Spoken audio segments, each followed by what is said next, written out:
মাঘের শুরু থেকে ফের ছন্দে শীত, সপ্তাহান্তে বৃষ্টির সম্ভাবনা।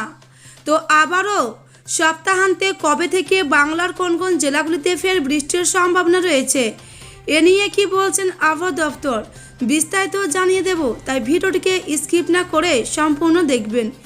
ভিডিওটি ভালো লাগলে লাইক করবেন আর চ্যানেলটিকে সাবস্ক্রাইব করে পাশের বেল আইকনটিতে প্রেস করে আমাদের সাথে থাকবেন। তো চলুন এবার দেখে নেওয়া যাক।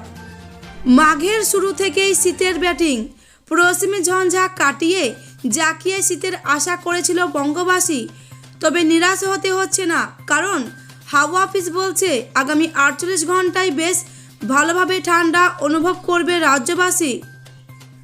আগামী 19 জানুয়ারি অবধি রাজ্যে তাপমাত্রা পরিবর্তনের সম্ভাবনা তেমন না থাকলেও দুর্যোগের আশঙ্কা থাকছে।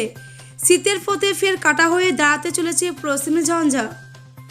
আলিপুর আবহাওয়া দফতর জানিয়েছে এই আমেজ 20 তারিখ পর্যন্ত বহাল থাকবে, তারপর ফের আবহাওয়া পরিবর্তন হবে। 21 তারিখ থেকে রাজ্যে ফের বৃষ্টির পূর্বাভাস রয়েছে। তার আগে দিন ও রাতে তাপমাত্রা বড় কোনো পরিবর্তন নেই। 21 তারিখ উপকূল ও লাগোয়া জেলা অর্থাৎ 2 মেদিনীপুর এবং 2 চব্বিশ পরগনায় হালকা বৃষ্টির সম্ভাবনা আছে। সেদিন থেকেই গোটা বঙ্গের রাতের তাপমাত্রা বাড়তে থাকবে। উত্তরবঙ্গের ক্ষেত্রে আজ শুষ্ক আবহাওয়া থাকবে। কাল দার্জিলিং কালিম্পংয়ে হালকা বৃষ্টি হবে। 21 তারিখে উত্তরবঙ্গের সব জায়গাতেই মাঝারি থেকে হালকা বৃষ্টির সম্ভাবনা থাকছে। দুই বঙ্গেই এখন সকালের দিকে কুয়াশা থাকবে। বেলা বাড়লে আকাশ পরিষ্কার হয়ে কুয়াশামুক্ত হওয়ার সম্ভাবনা রয়েছে।